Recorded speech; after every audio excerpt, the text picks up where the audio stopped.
শহরের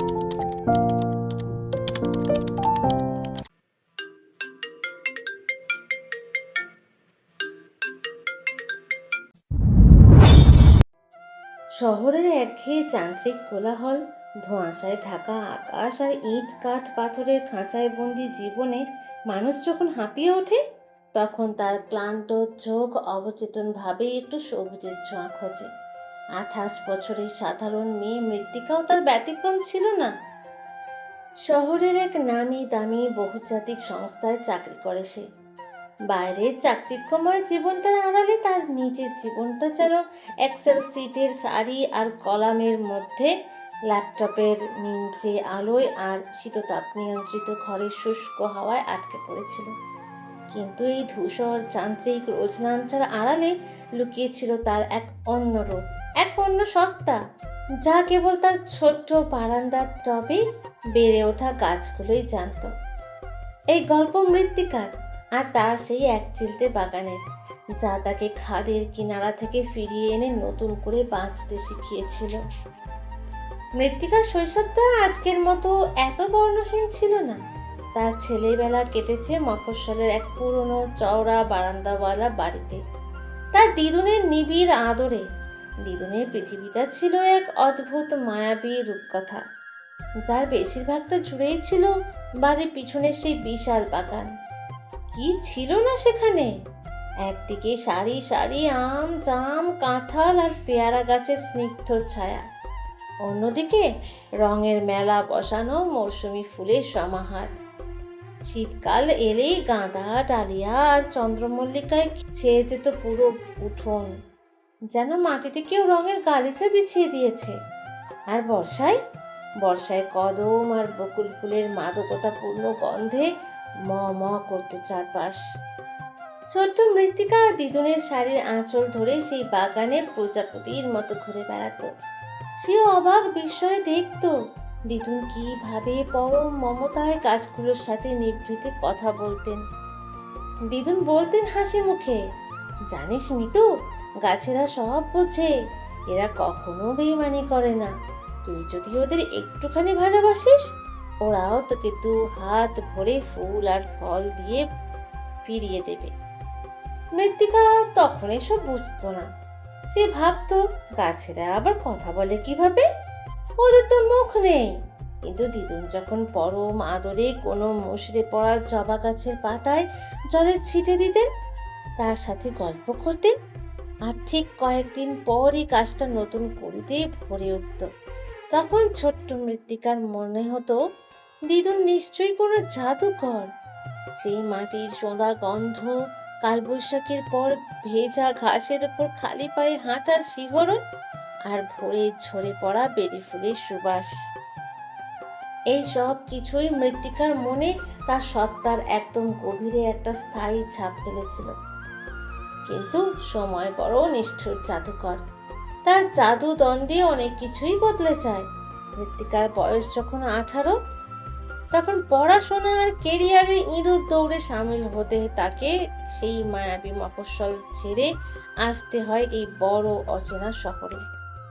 শহরের ধুলো, ধোঁয়া, ট্রাফিক জ্যাম আর নিরন্তর ব্যস্ততার মাঝে সে ধীরে ধীরে হারিয়ে ফেলতে থাকে তার সেই রূপকথার মতো শৈশবকে। পড়াশোনা শেষ করে কর্পোরেট চাকরি, মাসের শেষের টার্গেট, ক্লায়েন্টের চাপ, এসবে জাঁতা কলে পড়ে মৃত্তিকা যেন রক্ত মাংসের মানুষ থেকে একটা নিখুঁত যন্ত্রে পরিণত হলো। এরই মধ্যে সবচেয়ে বড় আঘাতটা এলো কালবৈশাখী ঝড়ের মতো। দিদুন হঠাৎ করেই একদিন না ফেরার দেশে চলে গেলেন। মৃত্তিকার মনে হলো তার পায়ের তলার মাটিটা কেউ কেড়ে নিয়েছে, তার শিকড়টা যেন কেউ উপড়ে ফেলেছে। মফস্বলের সেই পুরনো বাড়িটা বিক্রি হয়ে গেল, আর তার সাথে সাথে চিরতরে কংক্রিটের নিচে চাপা পড়ে গেল দিদুনের সেই জাদুর বাগান। কলকাতার একটা ছোট্ট বদ্ধ ফ্ল্যাটে একাকী জীবন শুরু করলো মৃত্তিকা। ফ্ল্যাটের জানালা দিয়ে আকাশ দেখা যায় না, দেখা যায় শুধু পাশের বাড়ির শ্যাওলা ধরা বিবর্ণ দেওয়াল। এক বুক বিষণ্ণতা, দম বদ্ধ করা একাকিত্ব আর কাজের অস্বাভাবিক চাপ মৃত্তিকাকে অক্টোপাসের মতো গ্রাস করতে লাগলো। ছুটির দিনেও সে ঘর থেকে বের হতো না, অন্ধকার ঘরে শুয়ে থাকতো। তার মনে হতো এই ইট পাথরের স্বার্থপর শহরে তার জন্য এক চিলতে জায়গাও অবশিষ্ট নেই। দিনগুলো যখন তীব্র হতাশায় আর দীর্ঘশ্বাসে কেটে যাচ্ছিল, তখন একদিন এক বিষণ্ণ বর্ষার বিকেলে মৃত্তিকা তার পুরনো ট্রাঙ্কটা গোছাচ্ছিল। ন্যাপথলিনের গন্ধ মাখা পুরনো জামা কাপড়ের ভেতরে থেকে হঠাৎ একটা পুরনো ডায়েরি বেরিয়ে এলো। ডায়েরির ভাঁজ থেকে মাটিতে পড়ে গেল ছোট্ট একটা হলদেটে কাগজের মোড়ক। কৌতূহল নিয়ে মোড়কটা খুলতেই সে দেখলো ভেতরে কয়েকটা কালচে শুকনো বীজ। মুহূর্তের জন্য মৃত্তিকার চোখের সামনে ফ্ল্যাশব্যাকের মতো ভেসে উঠল দিদুনের সেই স্নেহ মাখা মুখ। সেবার শহর আসার ঠিক আগে দিদুন তাকে নিজের হাতে মোড়কটা দিয়ে বলেছিলেন, তো এই নে অপরাজিতার বীজ, নীল অপরাজিতা, তুই যখন শহরের ওই বড় বাড়িতে যাবি তখন এই বীজ মাটিতে পুঁতে দিবি, দেখবি ঠিক আমার মতো নীল শাড়ি পরে ফুল ফুটবে তোর বারান্দায়। অজান্তেই মৃত্তিকা দু চোখ বেয়ে জলের ধারা নেমে এলো। বীজগুলো অন্তত 4-5 বছরের পুরনো। এগুলো একেবারে শুকিয়ে গেছে। এগুলো থেকে কি আদৌ আর প্রাণের স্পন্দন জাগবে? তবুও এক অদ্ভুত মায়ায় সে বীজগুলোকে আবর্জনায় ফেলে দিতে পারল না। রান্নাঘরে পড়ে থাকা একটা ভাঙা প্লাস্টিকের চায়ের কাপে কিছুটা ধুলো আর মাটি মিশিয়ে সে পরম যত্নে বীজ দুটো পুঁতে দিল। তারপর একটু জল ছিটিয়ে কাপটা রেখে দিল তার ফ্ল্যাটের ছোট্ট দক্ষিণমুখী বারান্দায়। বীজ পোঁতার পর থেকে মৃত্তিকার একঘেয়ে জীবনে এক অদ্ভুত সূক্ষ্ম পরিবর্তন আসতে শুরু করলো। প্রতিদিন সকালে অ্যালার্ম বাজতেই ঘুম থেকে উঠে তার প্রথম কাজ হলো খালি পায়ে বারান্দায় ছুটে যাওয়া। সে মুগ্ধ দৃষ্টিতে দেখতো মাটির কোনো পরিবর্তন হলো কিনা। প্রথম 3 দিন কিছুই হলো না। মৃত্তিকার মনে জমানো হতাশা আরো গাঢ় হতে শুরু করলো। হয়তো বীজগুলো সত্যিই মরে গেছে। কিন্তু চতুর্থ দিনের সকালে সূর্যের প্রথম সোনালি আলো যখন বারান্দায় এসে পড়ল, মৃত্তিকা দেখলো একটা অলৌকিক দৃশ্য। মাটির বুক চিরে ছোট্ট হালকা সবুজ রঙের দুটো পাতা সগর্বে মাথা তুলে উঁকি দিচ্ছে। সেই মুহূর্তের অনুভূতি কোনো ভাষায় প্রকাশ করার মতো নয়। মৃত্তিকার মনে হলো ওই ছোট্ট পাতা দুটো যেন শুধু গাছ নয়, ওরা দিদুনির প্রতিচ্ছবি। ওরা যেন ফিসফিস করে তাকে বলছে, আমরা বেঁচে আছি মিতু, তুমিও বাঁচো, জীবন ফুরিয়ে যায়নি। ওই এক চিলতে সবুজ প্রাণ মৃত্তিকার ভেতরে মৃতপ্রায় সত্তাকে এক ধাক্কায় জাগিয়ে তুলল। সেই চারা গাছটা ধীরে ধীরে বড় হতে লাগলো, আর তার সাথে সাথে বড় হতে লাগলো মৃত্তিকার বেঁচে থাকার ইচ্ছা। চায়ের কাপ থেকে অপরাজিতা স্থান পেল একটা সুন্দর লাল মাটির টবে। গাছটাকে জড়িয়ে ধরে বড় হওয়ার জন্য মৃত্তিকা নিজের হাতে একটা বাঁশের কঞ্চি আর পাটের দড়ি দিয়ে সুন্দর করে মাচা বানিয়ে দিল। এরপর শুরু হলো মৃত্তিকার জীবনের আসল যাত্রা, সবুজে ফেরার যাত্রা। সপ্তাহান্তে নার্সারি থেকে সে কিনে আনলো আরো কিছু গাছ, মানি প্ল্যান্ট, অ্যালোভেরা, কয়েকটা গোলাপের চারা আর একটা ছোট্ট পাতিলেবুর গাছ। মৃত্তিকা সেই ফাঁকা নিষ্প্রাণ বারান্দাটা ধীরে ধীরে একটা ছোট্ট অরণ্যে পরিণত হতে শুরু করলো। সে ঘন্টার পর ঘন্টা ইন্টারনেটে পড়াশোনা শুরু করলো গাছের যত্ন নিয়ে, কোনটা দোআঁশ মাটি, কোনটা কোকোপিট, কিভাবে বাড়িতেই আনাজের খোসা দিয়ে কম্পোস্ট সার বানানো যায়, সব সে শিখে নিল নিপুণ হাতে। অফিসের শেষে ক্লান্ত হয়ে বাড়ি ফিরে সে যখন বারান্দায় গিয়ে বসতো, নিজের হাতে গাছের পাতায় জমে থাকা ধুলো মুছে দিত, তখন তার সারা দিনে সব গ্লানি সব ক্লান্তি যেন জাদুর মতো ধুয়ে যেত। বাগান করাটা তার কাছে নিছক শখ রইল না, তা এক ধরনের ধ্যান বা মেডিটেশনে পরিণত হলো। ভিজে মাটি হাতে মাখতে মাখতে সে ভুলে যেত অফিসের বসের তীক্ষ্ণ কথা, ভুলে যেত শহরের কোলাহল। সে বুঝতে পারলো গাছপালা শুধু কার্বন ডাই অক্সাইড নিয়ে অক্সিজেনই দেয় না, তারা মানুষের মনের ভেতরে জমে থাকা সব বিষাদ শুষে নিয়ে এক অনাবিল বিশুদ্ধ শান্তি ফিরিয়ে দেয়। বাগান করতে গিয়ে মাটির খুব কাছাকাছি বসে মৃত্তিকা জীবনের অনেক বড় বড় শিক্ষা পেল। একদিন সে দেখলো তার সাধের গোলাপ গাছটায় প্রচুর সাদা পোকা আক্রমণ করেছে, গাছের কচি পাতাগুলো কুঁকড়ে যাচ্ছে। প্রথমে সে খুব ভেঙে পড়লো, ভাবলো গাছটা বোধহয় মরেই যাবে, কিন্তু হাল ছাড়লো না। নিম তেল স্প্রে করে তুলো দিয়ে দিনের পর দিন যত্ন করে পোকাগুলোকে পরিষ্কার করলো সে। কয়েক সপ্তাহের মধ্যে গাছটা আবার সুস্থ হয়ে নতুন ডালপালা মেলল। মৃত্তিকা উপলব্ধি করলো মানুষের জীবনও ঠিকই গোলাপ গাছের মতো। জীবনে অনেক ক্ষতিকর মানুষ বা নেতিবাচক চিন্তা পোকার মতো আমাদের ঘিরে ধরে, আমাদের জীবন শক্তি শুষে নিতে চায়। তখন হতাশ হয়ে ভেঙে না পড়ে ধৈর্য ধরে সেই নেতিবাচক গুলোকে জীবন থেকে ছেড়ে ফেলতে হয়। গাছের ডালপালা ছাঁটাই করাতেও যে একটা বড় দর্শন লুকিয়ে আছে তা সে বুঝল। পুরনো আর মরা ডালগুলো নির্মমভাবে কেটে না দিলে গাছে যেমন নতুন পাতা আসে না, ঠিক তেমনি জীবনের পুরনো কষ্ট, ব্যর্থ অতীত আর ক্ষোভগুলোকে মন থেকে ছেঁটে না ফেললে নতুন করে বাঁচার আনন্দ পাওয়া যায় না।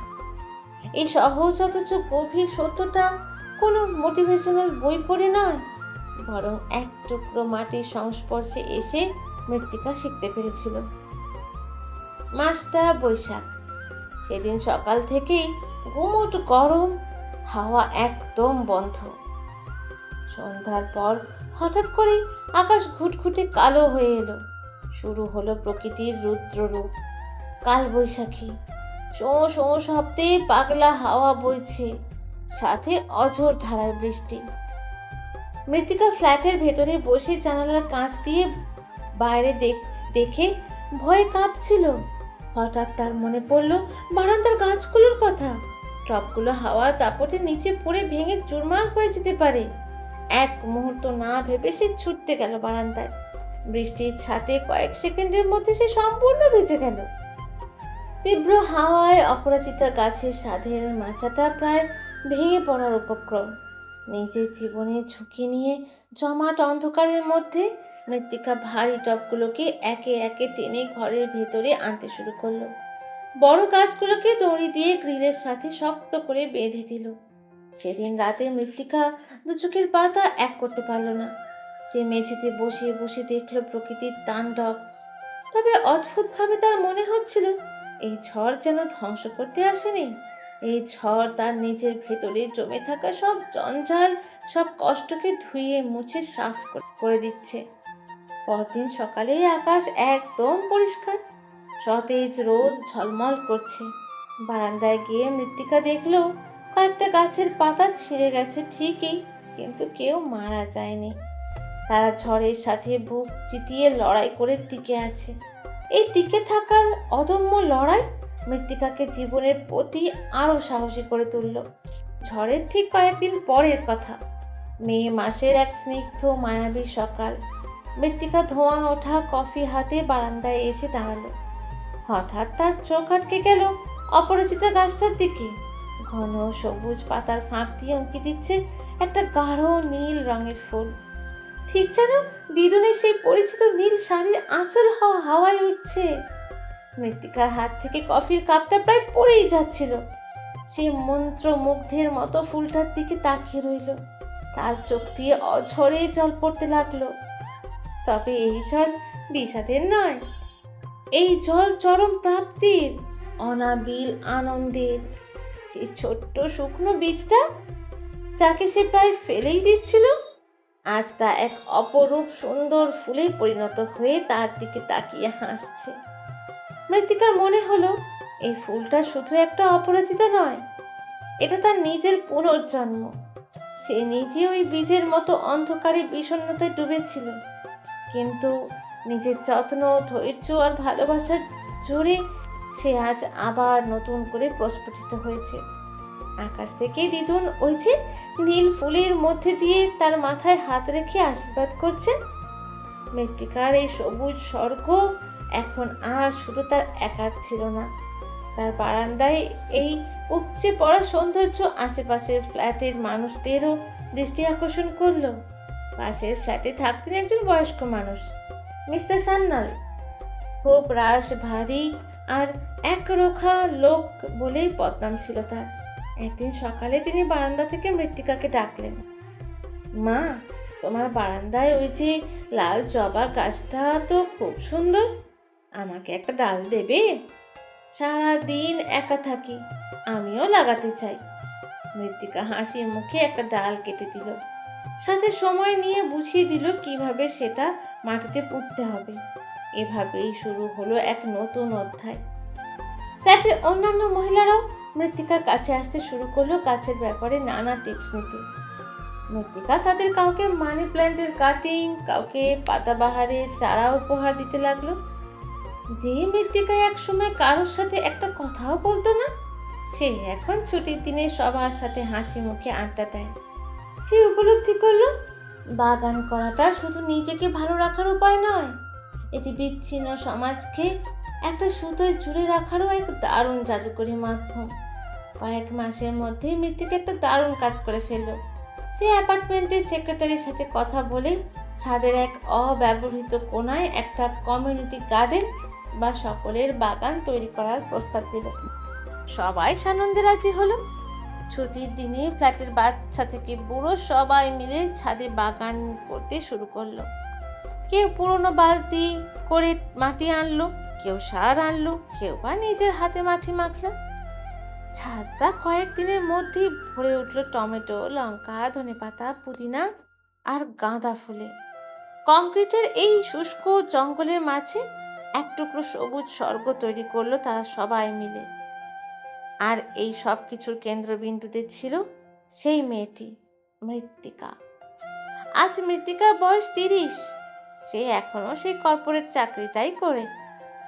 এখনো তাকে এক্সেল সিট আর ডেডলাইন নিয়ে ব্যস্ত থাকতে হয়, কিন্তু এখন আর তার জীবনে সেই ধূসর বিষণ্ণতা নেই।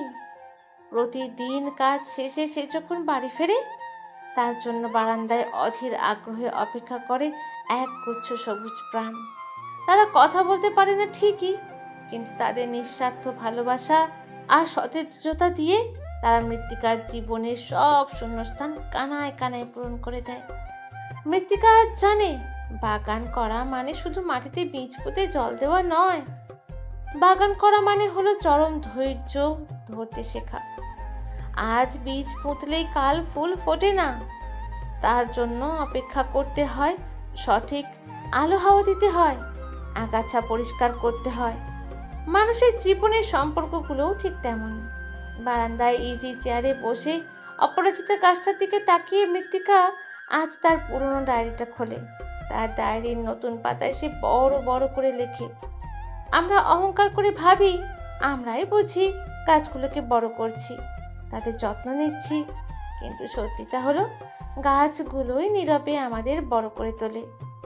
আমাদের ভেতরের গভীর ক্ষতগুলো বড় মমতায় প্রলেপ দেয় এবং আমাদের প্রতিদিন নতুন করে বাঁচতে শেখায়।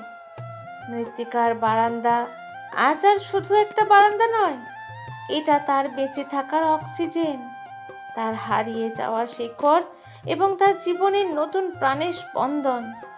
শহরের বুকে দাঁড়িয়েও সে আজ তার দিদুনের সেই জাদুকর বাগানকে নিজের ভেতরে, নিজের ছোট্ট বারান্দায় সযত্নে বাঁচিয়ে রেখেছে।